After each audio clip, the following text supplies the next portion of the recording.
The Urantia book is a text of the 20th century, and as such, government politics and social issues play a significant role in the book's overall presentation, including its 800-page narrative of the life and teachings of Jesus. We find frequent commentary attributed to Jesus on the role of government in society and how a dedicated religionist should and should not encounter the political arena. Further, the very teachings of Jesus can inspire political action. And while Jesus personally avoided the political realm for reasons we'll address in a moment, there are values central to his teachings that can inform our government and politics. Now, we all know from the Urantia book that Jesus pre-exists as Michael of Nebadon, and before leaving the heavenly realm to incarnate as the infant of his earthly parents, Joseph and Mary, he received this admonition from his elder brother, Emmanuel. In your relations to the social order, we advise that you confine your efforts largely to spiritual regeneration and intellectual emancipation. Avoid all entanglements with the economic structure and the political commitments of your day. More especially, devote yourself to living the ideal religious life on Urantia. Under no circumstances, and not even in the least detail, should you interfere with the normal and orderly progressive evolution of the Urantia races. But this prohibition must not be interpreted as limiting your efforts to leave behind you on Urantia an enduring and improved system of positive religious ethics. As a dispensational son, you are granted certain privileges pertaining to the advancement of the spiritual and religious status of the world's people. Now, even without this admonition, Jesus would have likely followed these directives. He enters our history and avoids clear-cut political stances because our opinions shift as our mores evolve. A stance regarded as progressive and liberating in one generation may be stifling and oppressive in a later one, as he says to his apostles. I have not come to legislate, but to enlighten. I have not come to reform the kingdoms of this world, but rather to establish the kingdom of heaven. It is not the will of the Father that I should yield to the temptation to teach you rules of government, trade, or social behavior, which, while they might be good for today, would be far from suitable for the society of another age. I am on earth solely to comfort the minds, liberate the spirits, and save the souls of men. But this did not prevent Jesus from speaking clearly to economic and social inequities, nor behaving as a principled citizen of his community, nation, world, and universe. Throughout the Urantia book's 800-page narrative of his life, Jesus is unequivocally nonviolent, beginning with this description of him as a 9-year-old. Perhaps his most unusual and outstanding trait was his unwillingness to fight for his rights.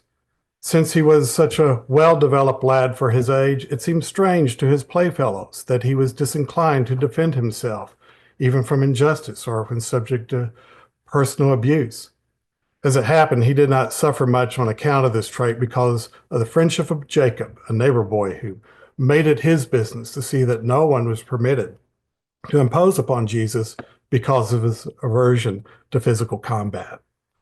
Several times, older and uncouth youths attacked Jesus, but they always suffered swift and certain retribution at the hands of his self-appointed champion and ever-ready defender, Jacob, the stonemason's son. Now, we all recall the extensive 2-year journey Jesus undertook in his late 20s with the India merchant Gonad and his son Ganid. After an incident in which Jesus restrained a bullying youth from brutally attacking a younger victim, Jesus stopped Ganid from punitively thrashing the bully. This conversation about Jesus' stance on nonviolence ensued. Jesus said, "Mercy ministry is always the work of the individual, but justice punishment is the function of the social, government, or universe administrative groups. As an individual, I'm beholden to show mercy. I must go to the rescue of the assaulted lad, and in all consistency, I may employ sufficient force to restrain the aggressor. And that is just what I did. I achieved the deliverance of the assaulted lad. That was the end of mercy ministry. Then I forcibly detained the aggressor a sufficient length of time to enable the weaker party to the dispute to make his escape, after which I withdrew from the affair. Jesus then goes on to cite the public, not private, role in exacting punishment. Gained, mercy may be lavish, but justice is precise. Can you not discern that no two persons are likely to agree as to the punishment which would satisfy the demands of justice? One would impose 40 lashes, another 20, while still another would advise solitary confinement as a just punishment. Can you not see that on this world such responsibilities have better rest upon the group or be administered by chosen representatives of the group? This concept of justice to be in a group, not an individual function, is stressed repeatedly throughout the Urantia book. The apex of Jesus' nonviolent stance is vividly framed in his arrest and crucifixion, and certainly makes a striking impression on practically anyone observing his behavior in those final hours of his earth life, even to his vast local universe.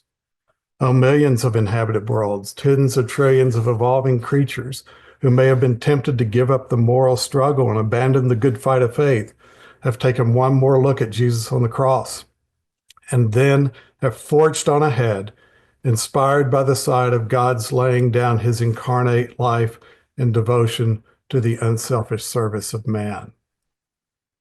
But Jesus' nonviolence was a personal stance, and curiously, he did not impose this upon his followers. The Urantia book describes that a week before the crucifixion, Simon Zelotes and Simon Peter had more than 100 swords delivered to their camp. Jesus was aware of this and made this statement in an effort to enlighten them. Jesus called Andrew and said, "Awaken your brethren, I have something to say to them." Jesus knew about the swords and which of his apostles had received and were wearing these weapons, but he never disclosed to them that he knew such things. Jesus said, "I have taught you much that is needful for this time, but I would now warn you not to put your trust in the uncertainties of the flesh, nor in the frailties of man's defense against the trials and testing which lie ahead of us. I have called you apart here by yourselves that I may once more plainly tell you that we're going up to Jerusalem, where you know the Son of Man has already been condemned to death." Other than this admonishment, Jesus did not intervene in the apostles' keeping of weapons. His only statement in the Urantia book explicitly related to arms occurs when Peter draws his weapon during Jesus' arrest, and Jesus states specifically to Peter, "He who lives by the sword will die by the sword." But Jesus' refusal to forbid his apostles to have arms was not tacit approval of violence, but rather his complete respect of each apostle's individual will, even to make a bad decision. However, he did make it clear that the kingdom of heaven would not be taken by violent force. He said, "Neither should you employ the physical forces of earthly governments, whose rulers may sometime become believers, in the work of furthering the mission of the spiritual kingdom." Despite this admonition, Jesus did make it clear that the civil government must sometime employ force for the maintenance of social order and in the execution of justice. This stance on civil order is further illustrated in the book's commentary on the episode of the cleansing of the temple. Jesus' part in the episode was nonviolent.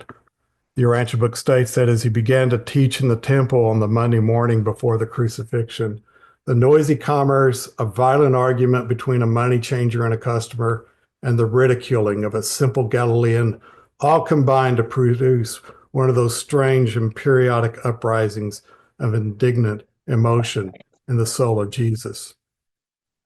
But the commentary on the episode is emphatic in Jesus' attitude toward taking action when necessary. The cleansing of the temple discloses the master's attitude toward commercializing the practices of religion, as well as his detestation of all forms of unfairness and profiteering at the expense of the poor and the unlearned. This episode also demonstrates that Jesus did not look with approval upon the refusal to employ force to protect the majority of any given human group against the unfair and enslaving practices of unjust minorities who may be able to entrench themselves behind political, financial, or ecclesiastical power. Shrewd, wicked, and designing men are not to be permitted to organize themselves for the exploitation and oppression of those who, because of their idealism, are not disposed to resort to force for self-protection or for the furtherance of their laudable life projects.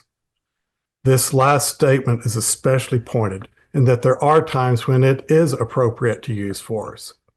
But the Urantia book makes a clear distinction between force used by civil government for maintaining social order and executing justice and using violence to force change.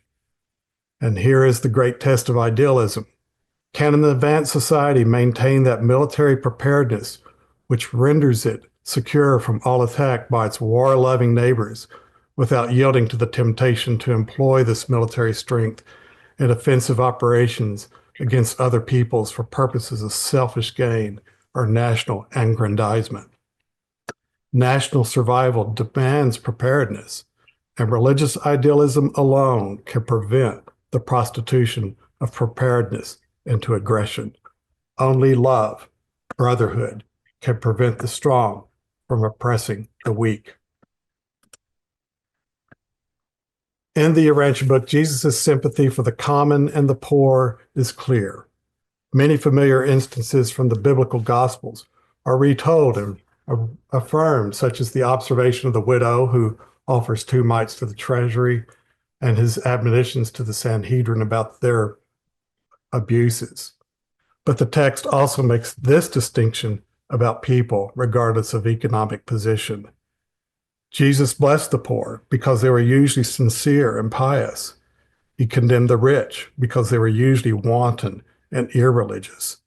He would equally condemn the irreligious pauper and commend the consecrated and worshipful man of wealth. Jesus involuntarily experienced poverty. Taking on the responsibility of family leadership with his mother, Mary, after the death of Joseph, Jesus learned both empathy for the poor and a sense of personal responsibility, which carried into his ministry. He always sought to empower people to improve their own conditions, such as in the episode of the young man who was afraid, but was at the same time mindful of societal inequities. Jesus worked, lived, and traded in the world as he found it. He was not an economic reformer, although he did frequently call attention to the injustice of the unequal distribution of wealth. But he did not offer any suggestions by way of remedy. He made it plain to the 3, in this instance it's Peter, James, and John, that while his apostles were not to hold property, he was not preaching against wealth and property, merely its unequal and unfair distribution. He recognized the need for social justice and industrial fairness, but offered no rules for their attainment. One instance in which we gain detailed insight into Jesus' thought on wealth is in his advice to the wealthy man. Jesus is careful to frame this conversation as not his policy on how to handle everyone's money. He makes it clear to the man that this is personal advice in response to the wealthy man's request to know how he should view his own wealth. But its inclusion in the text distinctly offers Jesus' view of the ethics of wealth. It includes Jesus' attitude toward earned and unearned wealth, inherited wealth, extorted wealth, restitution, wealth from natural resources, wealth from personal labor, and equity. Item by item, fairness to self and others, and responsibility to one's community and world are constantly in balance, as well as offering restitution in the instance of extorted or unfairly gained wealth. So the question becomes, how do we as a society make decisions about the redistribution of wealth? In all matters, Jesus left moral decisions up to each individual, but he also stated certain decisions should be made by the group. He respected both. So where's the dividing line? Part 3 of the Urantia book makes clear statements about capitalism and profit-motivated economics, not espousing any economic system over another, but advocating the positive injunction of service motivation. Present-day profit-motivated economics is doomed unless profit-motivated motives can be augmented by service motives. Ruthless competition based on narrow-minded self-interest is ultimately destructive of even those things which it seeks to maintain. Exclusive and self-serving profit motivation is incompatible with Christian ideals, much more incompatible with the teachings of Jesus.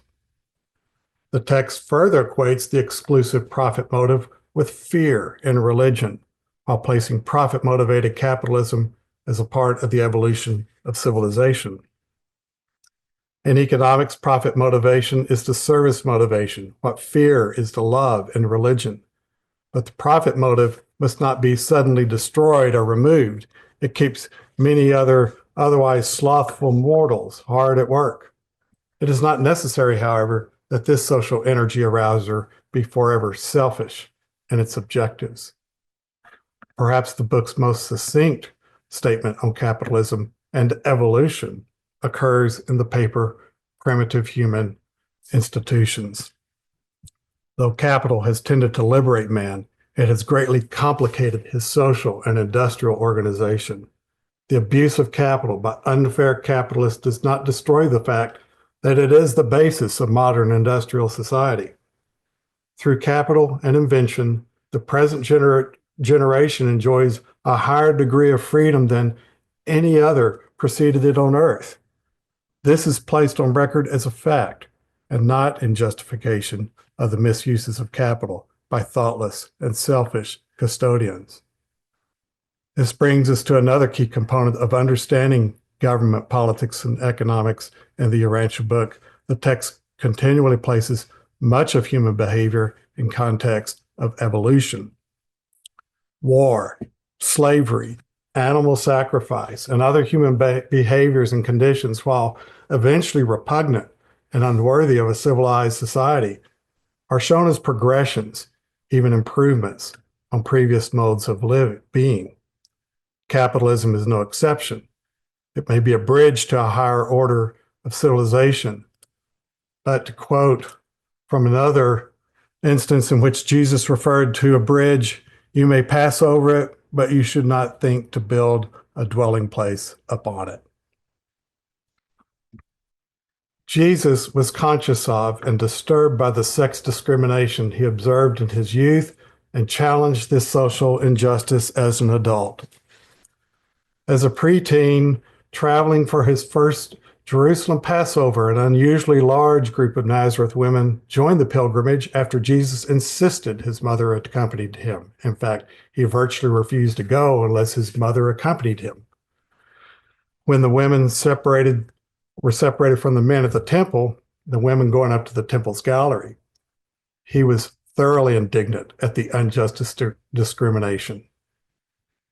As a young adult, he stood up to abuse suffered by women and was particularly sympathetic to women who had entered prostitution, as seen in his treatment of the two women he encountered with Ganid in Rome, and more famously, his deep friendship with Mary Magdalene. Jesus' most specific act to advance the equality of men and women was his establishment of the Women's Evangelistic Corps, authorizing them to effect their own organization. It was most astounding in that day when women were not even allowed on the main floor of the synagogue, being confined to the women's gallery, to behold them being recognized as authorized teachers of the new gospel of the kingdom. The charge which Jesus gave these 10 women as he set them apart for gospel teaching and ministry was the Emancipation Proclamation, which set free all women and for all time. No more was man to look upon woman as his spiritual inferior. Gender equality is core to the Urantia book and is cited repeatedly. Sex equality prevails on all advanced worlds. Male and female are equal in mind, endowment, and spiritual status. We do not regard a planet as having emerged from barbarism as long as one seeks to tyrannize over the other. The notion of gender equality in the Urantia book extends to devoted same-sex relationships, emphasized in this statement by Rodin of Alexandria, a Greek philosopher who engaged in extensive conversations with Nathaniel and Thomas, and who became a fervent believer in Jesus' gospel of the kingdom. Symbolic communication between human beings predetermines the bringing into existence of social groups. The most effective of all social groups is the family, particularly the two parents. Personal affection is the spiritual bond which holds together these material associations. Such an effective relationship is also possible between two persons of the same sex, as is so abundantly illustrated in the devotions of genuine relationships. Many of you knew Seppo Kanerva, former Urantia Foundation president, a reader of the text since the 1960s, and a translator of the Urantia book into Finnish. He shared with me his experience of reading the Rodin passage, and he hoped I would publish this sometime. Because both me and my husband's background is Christian, when we were reading the Urantia book for the first time in the mid-1970s, we were expecting a condemnation of our relationship on almost any page. It was a relief for us that there is no such condemnation. If there were, it would have made our accepting the revelation very difficult. Even if we concurred with everything, especially the new revelations, such a condemnation would have cast a dark shadow on all the book had to say. When we finally reached the Rodin of Alexandria paper with Rodin's statement, we felt truly elated. While the Rodin statement did not come directly from Jesus, its inclusion in the Urantia book is indicative that the Revelator saw this as an ongoing social and political issue worth addressing. There are several instances in which Jesus made unilateral decisions for the apostles, such as where and when they traveled, the creation of the women's corps of apostles just referenced, and certainly his authoritative statements on spirituality. But relinquishing control was intrinsic to his management of the apostles, most likely to ensure their future self-management after he was gone. Jesus personally chose 4 apostles, Andrew, Peter, James, and John. The 4 of them encouraged Philip and Nathaniel to join. And these 2 received the well-known directive from Jesus, "Follow me." Once he had assembled these first 6 apostles, he then directed each one to go choose at their personal discretion 6 other apostles. So in this manner, Andrew, Philip, James, Zebedee, John Zebedee, Peter, and Nathaniel respectively selected Matthew, Thomas, James, Alphaeus, Judas Alphaeus, Simon Zelotes, and Judas Iscariot. Jesus accepted each one unconditionally, although to Thomas and Judas, he said, "Thomas, you lack faith. Nevertheless, I receive you, follow me." To Judas Iscariot, the master said, "Judas, we are all of one flesh. And as I receive you into our midst, I pray that you will always be loyal to your Galilean brethren. Follow me." Jesus continually encouraged each of his followers to develop his or her own personal relationship with God. But how they organized themselves as religionists was a group matter. Jesus stressed a democratic path to consensus, and in matters of group organization, Jesus left them to their own deliberations. In one instance, the 24 apostles of Jesus and John the Baptist, who at this point had been executed, met together to determine their coexistence, how their ministries would overlap, agreeing on a form of prayer, baptism of new believers, instruction of new believers, and other concerns. Jesus approved of their coming together, but steadfastly refused to participate in the discussions. In fact, he withdrew for 2 weeks. The men were confused how to proceed, but during these 2 weeks, this mixed assembly of determined individuals learned to differ, to debate, to contend, to pray, and to compromise, and throughout it all to remain sympathetic with the other person's viewpoint and to maintain at least some degree of tolerance for honest opinions.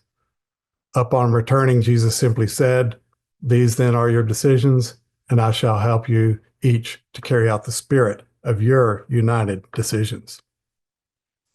It's significant that Jesus, in this and many other instances, relinquished power and control to the group, encouraging debate, compromise, and consensus, and overall affirmation of the democratic process. Said Jesus, "I am the representative of the Father to the individual, not to the group. If you are in personal difficulty in your relationship with God, come to me, and I will hear you and counsel you in the solution of your problem.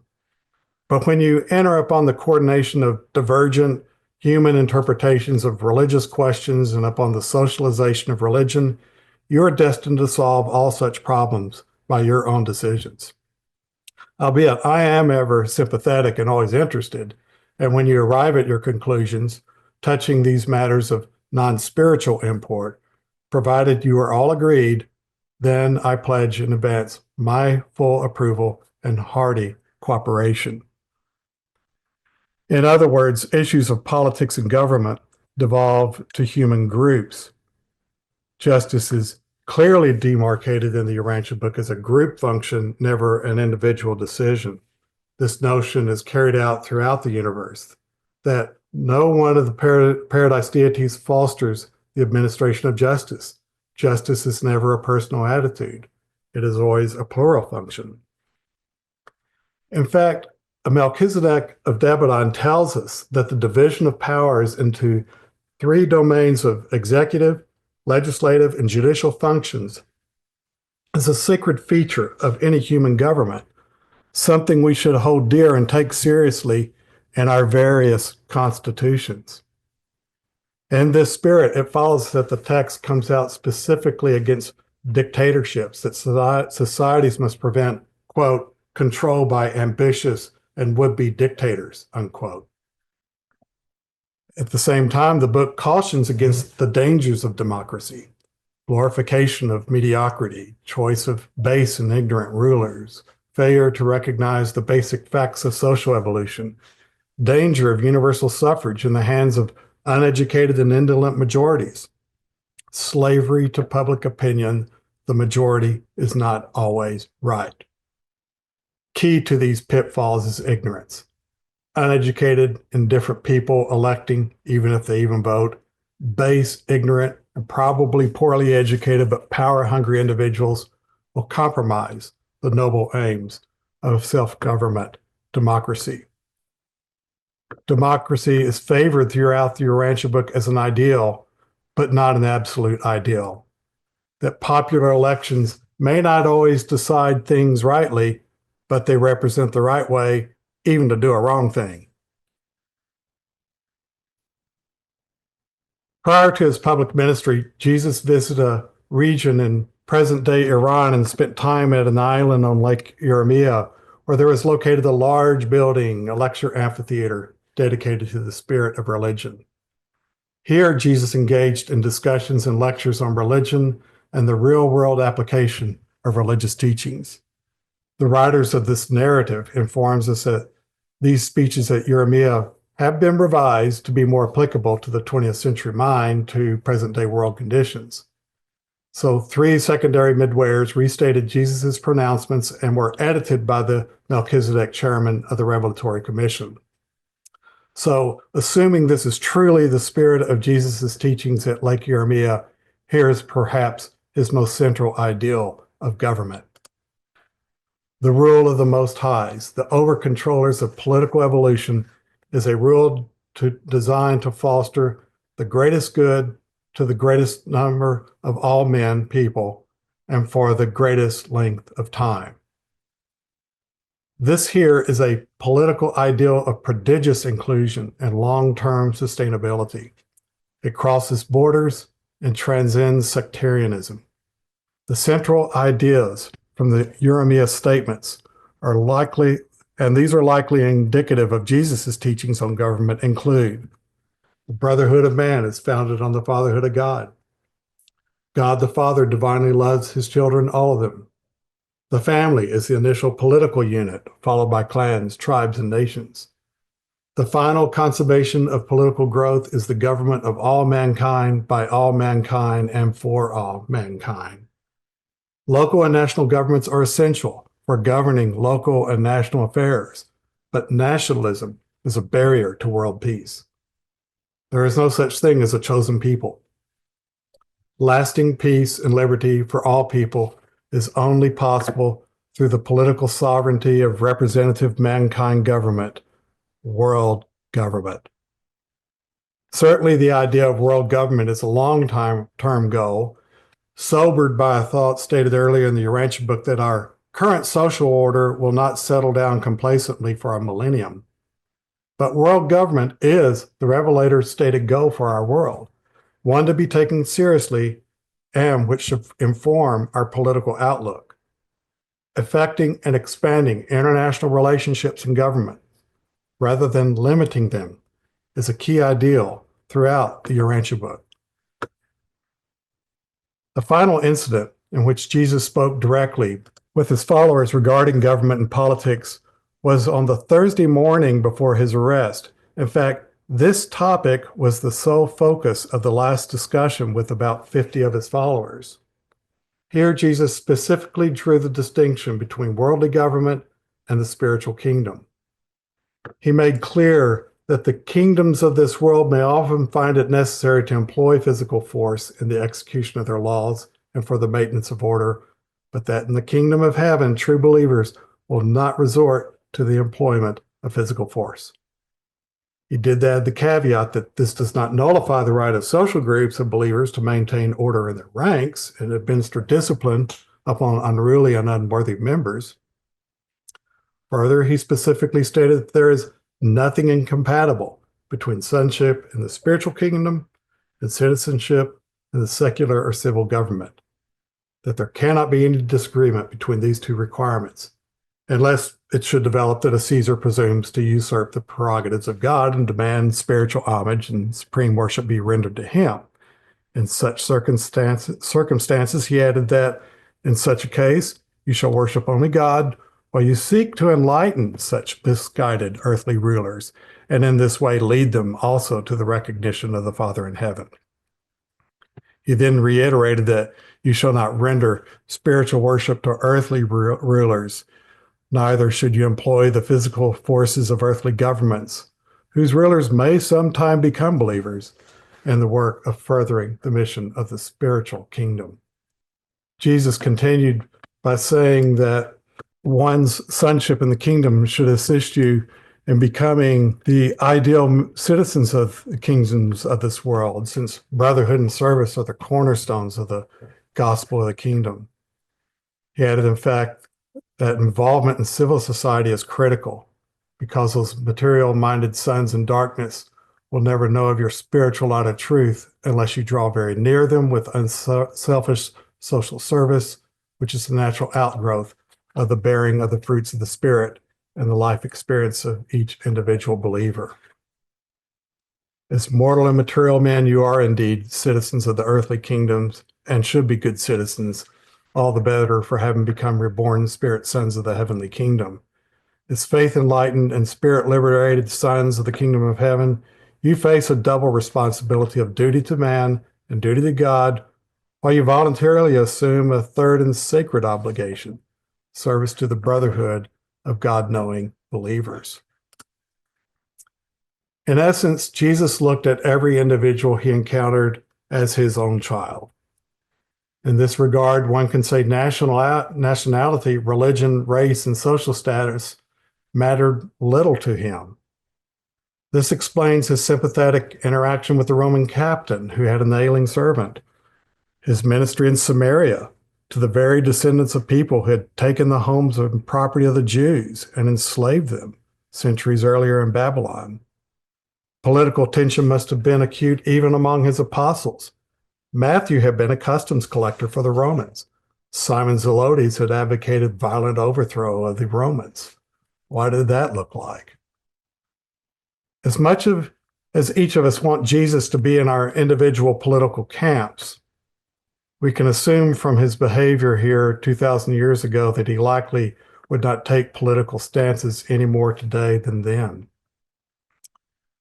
And if Jesus were on earth today, living his life in the flesh, he would be a great disappointment to the majority of good men and women for the simple reason that he would not take sides in present day political, social, or economic disputes. He would remain grandly aloof while teaching you how to perfect your inner spiritual life so as to render you many-fold more competent to attack the solution of your purely human problems. The key operative statement here is render you many-fold more competent to attack the solution of your purely human problems. We are not meant to be grandly aloof. That's Jesus's position for reasons stated throughout this presentation. As Urantia book readers, we must be politically involved. We must be on top of the multiple issues confronting us and actively involved in choosing intelligent, competent leaders, or even being one of those elected leaders to ensure we affect the greatest good to the greatest number of all people and for the greatest length of time. The planetary goal in the Urantia book is light and life, a time in which our human accomplishments are blended, associated, and coordinated in cosmic unity and unselfish service. This will be the result of deep spiritual transformation within each individual. But it will also be the result of our intelligent development of societal structures that result from our political engagement and the governments we develop. In other words, light and life will come through one transformed soul at a time and one informed vote at a time. Thank you. Thank you very much, Richard. That was a great presentation. I really love how you gave us a comprehensive picture over so many different touches in the book on this subject. So oftentimes we focus on one or two of those passages that you read, and it is really helpful to try and put them all in your mental blender as you think about these things. Okay, Josh, you can go ahead though. Just to get out of the way for that was really good. I enjoy how you go into like the aspects that no one wants to, politics, right? So I enjoy that. It's a brave thing to get into. What I'm wondering is, what's your opinion on Satanism in the overall structure of everything? Because when I look at government and politics, I see like the Luciferian declaration everywhere. You know what I mean? And I see that creep in everything. So I wonder, what's your opinion on Satanism being in politics, like baked in almost? Well, the text says that Caligasti has relatively little power at this point and hasn't. He still has the power to invade a person's mind if they willingly accept it, but it says he's been relatively impotent since the cross of Christ. So I don't think he has much effect. I do think that there are people that behave in Luciferian ways, in arrogance and in selfishness and in disdain for society and society's processes. But I don't think I'm highly cautious of saying, well, this is satanic influence.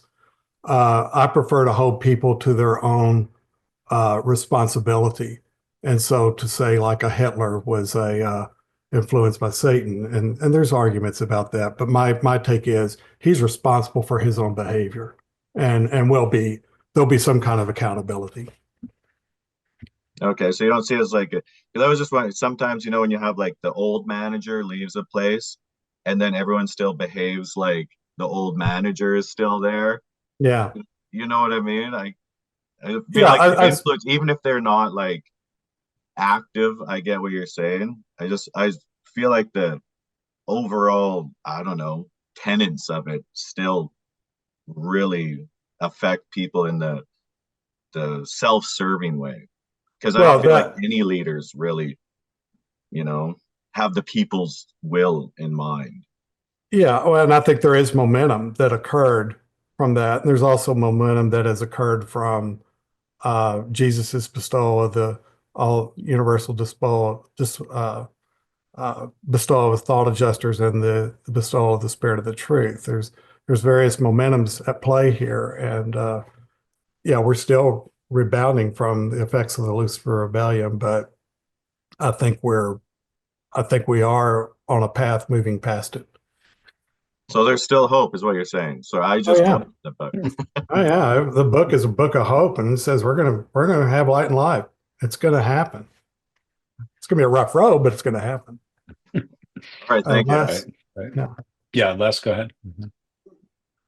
Bringing in to consideration of the teachings of the Spirit of Truth since 2,000 years ago, and how we are to work in alignment with and to be guided by the Spirit of Truth in our political realities of the day, which we're all affected by.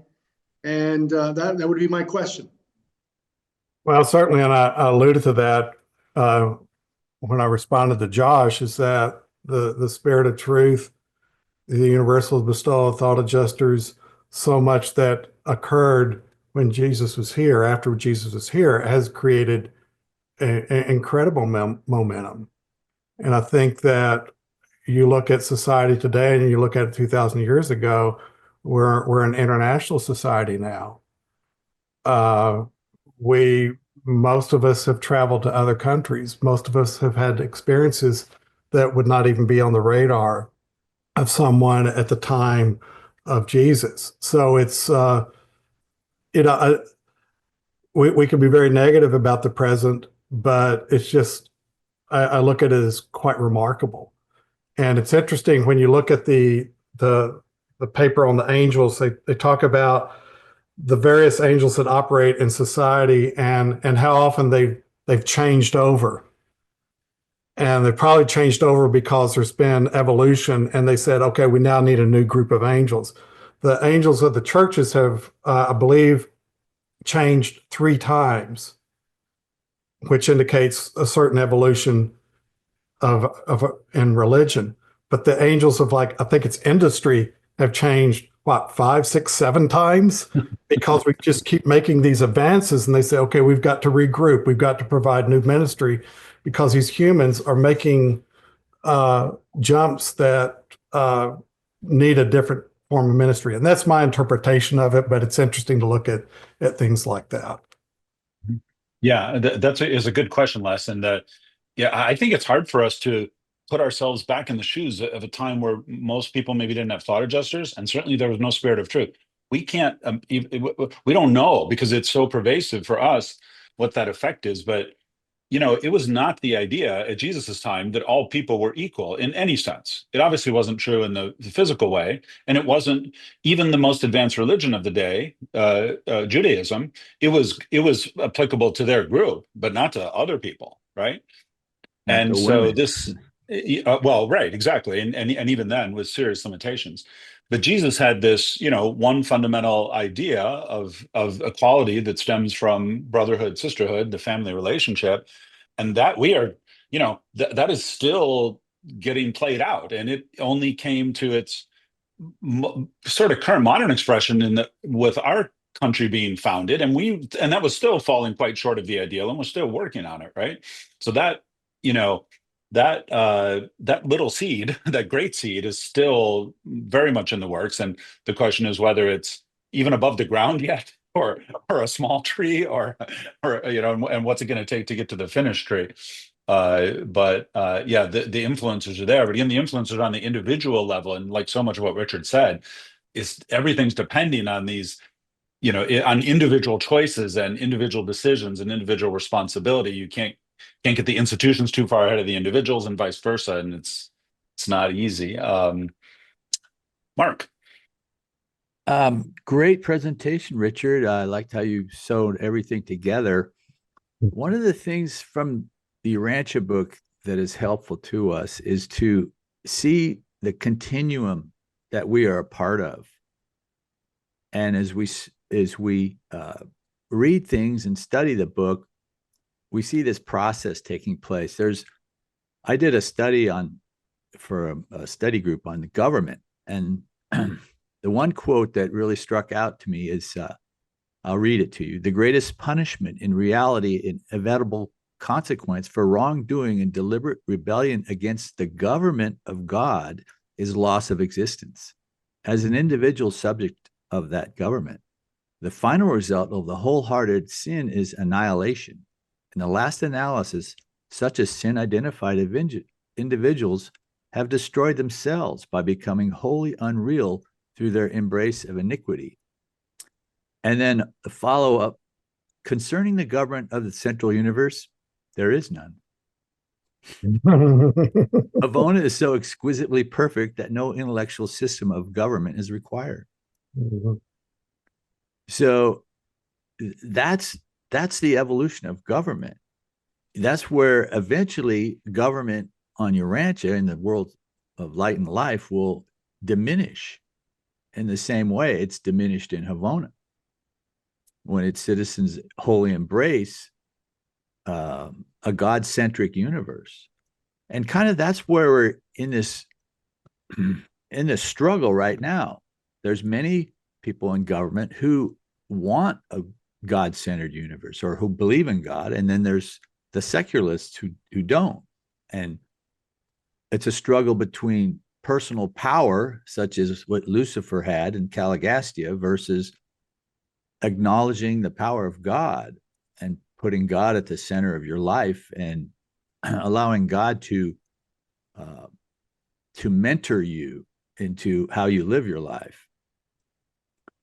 And it's harmonizing these two differences of the spiritual progress of people we have to deal with, the secularists basically, and the people who believe in God's government. It's harmonization of that. And you know what? There is some good progress in that.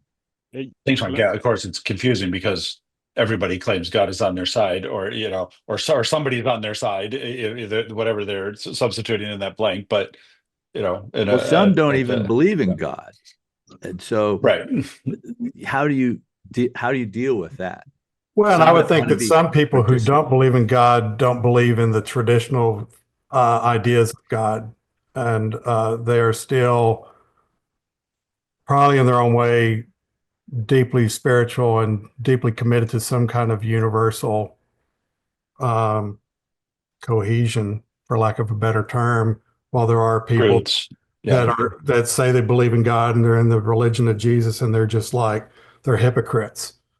They aren't demonstrating it, and they're actually destructive in that way. Thanks, Mark. Lisa? I was just going to say that, yes, people can say, I follow God, and then have very diverse ideas about what that looks like in politics and how we should behave. But logically, that we've been given a way that we can tell if people are spiritually motivated, and it's all has to do with the fruits of the Spirit. What do they produce in their life? So, these are the elements that that illustrate to me that someone is someone who is truly seeking to do God's will, is that they have evidence of, they don't have to be full blown all the time. They don't have to be like, oh, they're never selfish or they're never, no, but that is, they're pursuing that they want that they want to exhibit that in their life.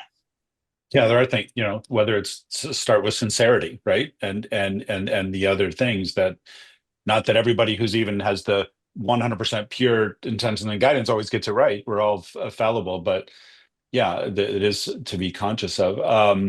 Working toward that greatest good for the greatest number eventually, right? Kat? When it comes to government and governance, we have a challenge as humans, especially in Africa, where we have the spiritual us and the physical us. That dualism, that the governance of the spiritual world is a bit different from the physical world. So sometimes we mix the two, that the rules may not apply evenly. Yeah. So we carry what is in physical world to the spiritual world, and we end up not understanding anything. Or we mix up the spiritual world to the physical world and we misinterpret. So the challenge we are having, more especially for us who are in Uganda and Africa, spiritually, we are still balancing between those two worlds. Yeah. And Kat, you put your finger on the human condition worldwide. We deal with that everywhere. We're dealing with that in the United States, and there's not a country in the world where we're not dealing with that dualism of, we're material beings and spiritual beings at the same time, and there are material beings that take advantage of so many of their brethren. I think that's where the spiritual development is critical. A person becomes very wealthy who seeks to exploit rather than share. And that's why there's that thing in there about capitalism. The service motivation needs to replace the profit motive. We need to get that into the minds of our business owners and our corporations, that they're there to provide a service. Yeah, they need to make a profit. I understand that. I've worked in the private sector my whole life, but it's that service motivation's got to be there, or it's meaningless and ultimately destructive. So what you're dealing with in Uganda, we struggle here in the United States with it. Thank you, Kat. Marvin. Boy, this is such a huge subject. I have so many thoughts and questions. I'll try and just focus on a few. One is, it's very interesting to me to look at the difference between the nature of the revelatory mission, Jesus' revelatory mission, and even Melchizedek's, which were simple, message-born, spiritual uplift missions, and the missions of the Planetary Prince and the Adamic mission and the Urantia book, which made attempts to accomplish things societally and even politically, in addition to a simple spiritual evangelical effort that was the central thrust of those revelations. So the book is really quite different in its structure and the way it proceeds than Jesus was. So that's one question. When we think about this situation, I think of 3 or 4 different primary elements that are all in a very complex interplay. There's the realm of morals and ethics and values, which should drive our politics. Then there's the realm of governmental structures that are unfolding over time from this point in time on into the next 1,000 years and way, way beyond, that is in a process of globalization in some fashion. So there's morals and ethics, there's governmental structures and progress, and then there's the function of God or spirituality in the interplay between those 2 other factors, major unfolding factors.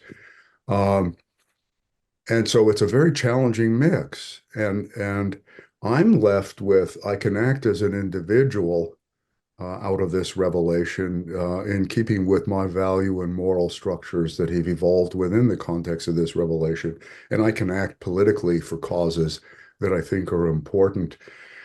I think eventually there will be political movements and ethical, moral, structural movements that grow out of this revelation that will affect society in a larger sense and tap into the resources of this revelation. But I think it's going to wait for the time that the revelation is actually much more prevalent in society and its impact on society. But I also have a primary mission as an individual to live a godly life and share that godly life in a way that sustains and nurtures people.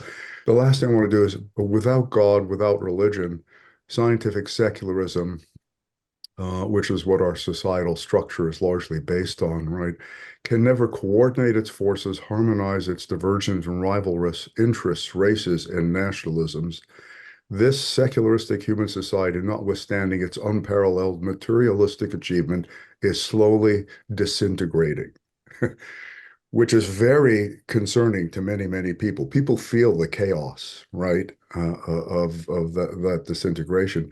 The chief cohesive force resisting this disintegration of antagonism is nationalism. That's what's holding it together. That's the glue, right? And the nationalism is the chief barrier to world peace. So we have quite a conundrum that we're going to have to work our way through in the next millennium, and that paragraph for me is helpful in keeping it all coherent. Yeah, that's why when I see movements toward internationalism or cooperation between countries, I feel like that kind of activity is what the Revelators want us to be doing. And when we start retreating and pulling out of larger groups, I think it's retrogression. It's a retrogression. And so I applaud any kind of effort to be international. As weak as they might be, United Nations is, it's not great, but it's what we got, and it's a good step in the right direction. Yeah, I'll just add one other thing, very much in keeping with what you're saying. I read a really good article. It's by an economist who had with one of the world economic structures. And what he described as a dialectic process, right? Thesis, antithesis, synthesis, that is unfolding in what he delineated as a 40-year cycle between what he called, the article's called When Borders Close, right? When borders close and internationalism shuts down, it goes in a 40-year cycle backwards and then a 40-year cycle forward. Overall, the whole thing is forward. But he says, we began a retreat from internationalism around the 2008 recession, and we probably have a few more decades to go before we resume a progressive globalistic orientation in another few decades. So I found that really interesting. Thanks, Marvin. And just a quick shout out to the Revelators that they put all this stuff in this book, and we are all reading it. And somebody like my friend Mark Tern and my friend Marvin Garwin, who I know would not agree on almost anything, can read the same passage and say it's true and it supports my position. It is amazing how they've done that, right? And it's true. It gives us all something to work for it, and eventually it is going to come together. Jetta, thank you for waiting. Hey, good afternoon, everybody. I'll be quick. I would just like to address what was said earlier about not believing in God. Every being knows there's a God, whether they know it or not. He's in here. Well, the first source is inside each and every one of us, whether we know it or it's activated or we address it or believe it. And then I would like to say the first thing most people say in the event of a calamity, an accident, a storm is, oh my God. That's the first thing come out your mouth, but yet you don't believe in God. So that's one thing. And then I would say about our global, everything that's going on right now, all we need is love. That's so simple. It's so easy to say, but really that's it. We're operating on a premise of fear, not worried about the other country, the other country. And we know we don't have to lose our identity. We are who we are. God created all of us this way. If we could just share ourselves as we are without being fearful of losing who we are. All right. Well, thank you for that reset, Jetta. So to hear. Yes, well said. Marion. I'm pleased the Urantia book talks about the three branches of government that you mentioned, Richard. And yesterday I saw an interview with a judge, a female judge, and she spoke about how fearful the judiciary is right now in the U.S. and how they're being attacked. In fact, she lost her son through an attack in 2020. And this attack on the judiciary is really an attack on democracy, because that's one of the important branches of our government. And I think this is a real warning sign. Well, I'm glad you brought up that three branches of government, because they say it is a sacred feature. And the fact that we put it in our Constitution in the United States is just astonishing. And there are countries that don't have, Israel does not have a constitution, and therefore they don't have a clear delineation of their branches of government. And it's the one thing they say, if you get that, it doesn't matter too much what your economic system is or your form of government, as long as you got that. And it's interesting, and you got to respect it. And that's the problem. If that third branch doesn't get respected, the judicial branch, it unravels. Many countries, the parliamentary system usually does, it is not actually based on that separation. And the 20th century theory that, had to go establish constitutions for many countries and whatnot, usually didn't use the United States as their model, because it doesn't really work as well as a parliamentary system. There's lots of political theory reasons why, right? But it also doesn't, institutionally, they may have developed the three branches, right? In a way, but it's not like we treat it. It's not an easy thing, and it is very special for us to keep it working and make it work and be that example, even in the world today, because it's not the dominant structure. Sorry, I'm talking too much. Les. Regarding the whole concept of global governance and the teachings of the Urantia book, because the issues of or examples of the United Nations are brought up, and the discussion on the obstruction that hyper-nationalism poses. So Byron Belitsos has published a book on global governments based on the Urantia book teachings. There's a lot of material there for understanding of what harmonizing governance across the world could look like. The other point I'd like to make is with the whole issue of nationalism. I'm sure everybody's aware of just the incredible levels of entrenchment of hyper-nationalism that we're witnessing. Yet, I think there is also a large awareness throughout the world of countries and in the populations, the recognition of the common universal relatedness of all peoples, and how the complications are mostly being caused by governments and businesses kind of stuck in the past. But I would just share that because my experience, maybe some of other people here have participated or attended a Parliament of World Religions. And I had the incredible privilege of going to one in South Africa, in Cape Town, 1999.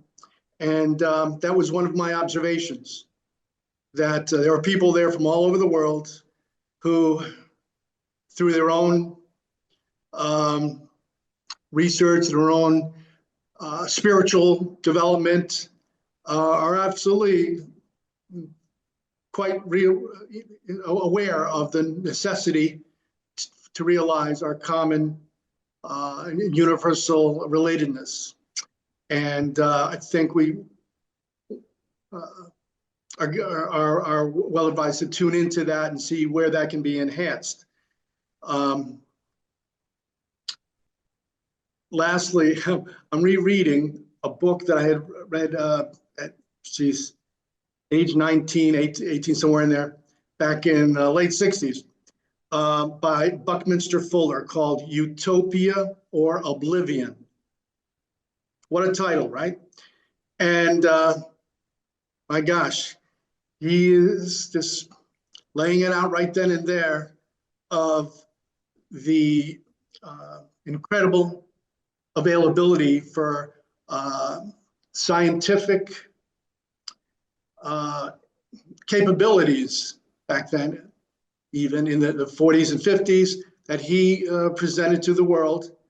And he also saying several times that the obstruction to the implementation of these technologies for global well-being and global abundance comes down to governments that get in the way. Thanks, Les. Mark. Really what it comes down to is without God, we're just a bunch of hyenas and jackals, predator and prey, because we're animals. I mean, that's where we started. And if you look at the animal world, you see, how do animals govern? They govern in clans, you know, the jackals or the wolves or the sheep. And kind of that's a parallel of how humans function without God.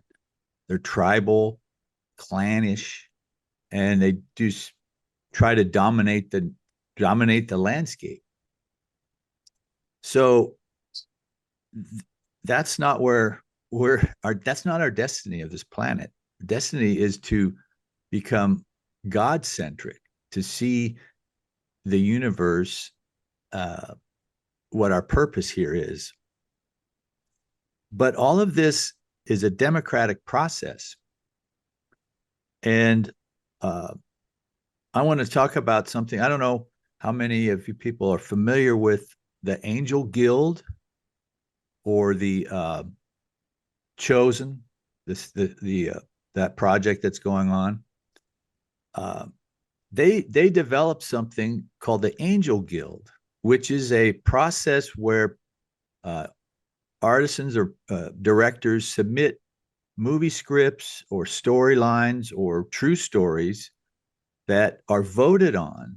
It's a democratic process to vote on these movies to be produced.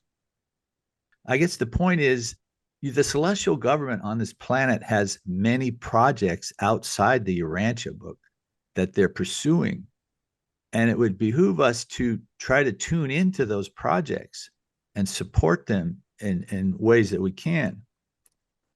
The whole thing about the Chosen is quite remarkable because they've unified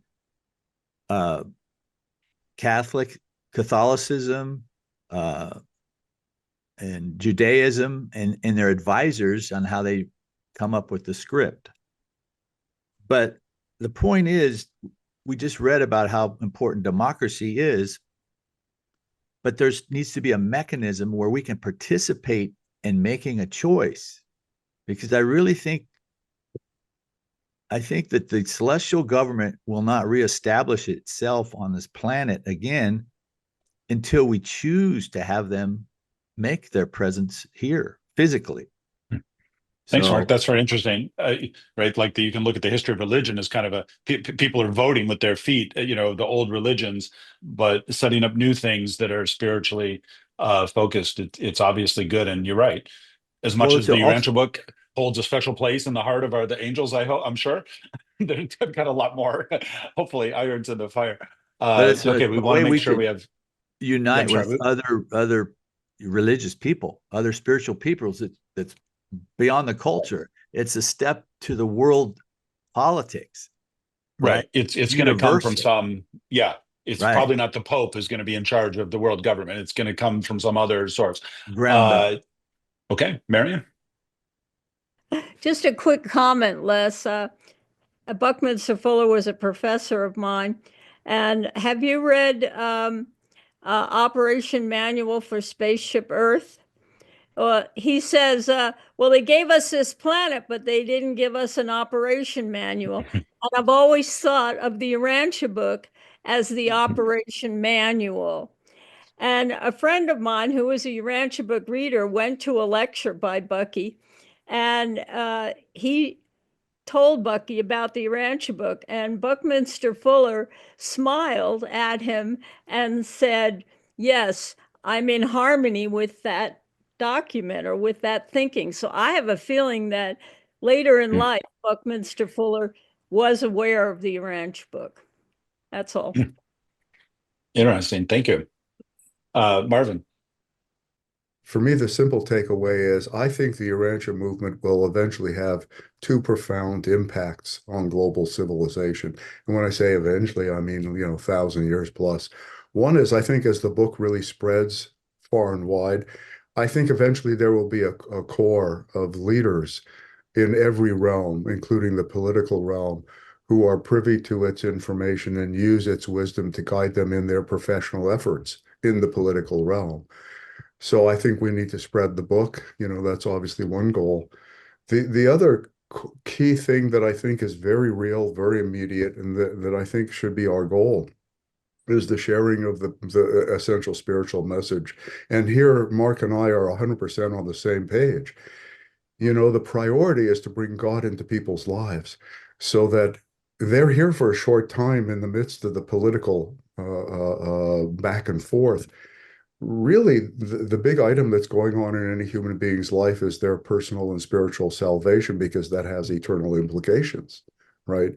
So our real primary business, I think, as a movement is to distill the spiritual essence of this revelation, an intimate, living parent-child relationship with God and loving each other as sisters and brothers, and really help people to access that, understand it and access it, and live it in their lives, so they can find coherence and stability in the midst of whatever circumstances they're in whatever part of the world they're in. And you're right. Trust the book, trust the thought adjusters, trust the spirit of truth. We need to open the door and let that do its work in each person. That's the only way through this, right? Michael. This is a little bit off the subject, but this is to Richard. I would like to say that your film, Urantia, Nebadon, and the Mastered Universe, was 5 minutes of mind-opening information. I mean, it really explains it clearly of how big and what we're involved in. And it's just absolutely amazing. And I wanted to thank you so much for doing that. I never thought I'd ever get the chance to thank you. Well, thank you very much, Michael. I'm glad it means so much to you. And it's been, I still look at it and go, I can get a charge out of it. Just looking at it. So, yeah. Jan. Two things I took from the lecture of Urantia Book. First, that the evolution was driven not by material development, but by human emotions. That's what goes to how we govern ourselves. And the second part is that in reality, we living our life here, we cannot serve two lords. That means either we go with opening to others, or either we go and do for ourselves. And that's a personal choice. And that's the only thing I want to say. Thank you, Jan. Alfonso. Yesterday, in our study group, we read the days after Pentecost, and then they mentioned that what Richard mentioned to but nationalism, and I hear that the word Christian nationalism often, when politics and things like that, and I was wondering what do they mean by that, and I'm just was very happy to be here today, because I need to have some answers. And thanks a lot, Richard. Answer to all those things that I was, that just help me to trust, that we're doing the right thing by trying to bring the revelation into this world. And I'm just saying that it calmed me down, because I was very upset about what's going on with the politics of today. Thank you. Thank you, Alfonso. Yeah, it's Richard mentioned it. Obviously, the greatest good for the greatest number for the greatest time, and you do have to take a long view, and that is the comfort of the book, right? Marvin talked about this Hegelian process, 2 steps forward, 1 step back, which is not, it's not progress and regression. That's actually growth in that philosophy. Like, you need both of those things. I read yesterday, it's a misattributed quote to Zhou Enlai, who was head of China in the 70s, and someone asked him, what do you think? He asked him a question about the effects of the French Revolution, and he said it's too early to tell. Now, it turns out that isn't actually said, but it's a good quote, right? Like, we are still dealing with these, we're coming up on our 250th anniversary of our country and the French Revolution, and those were, big bites at this apple, and we still don't know how it's working out. And by the time you get down to, well, should the tariff on Trinidad and Tobago be 10% or 15%? You really don't know which way the wind is blowing, right? What's the right call? But this message that it is all going to work out, and there is a process, and if we focus on the right things for ourselves and the people we encounter, that's a pretty good bet, right?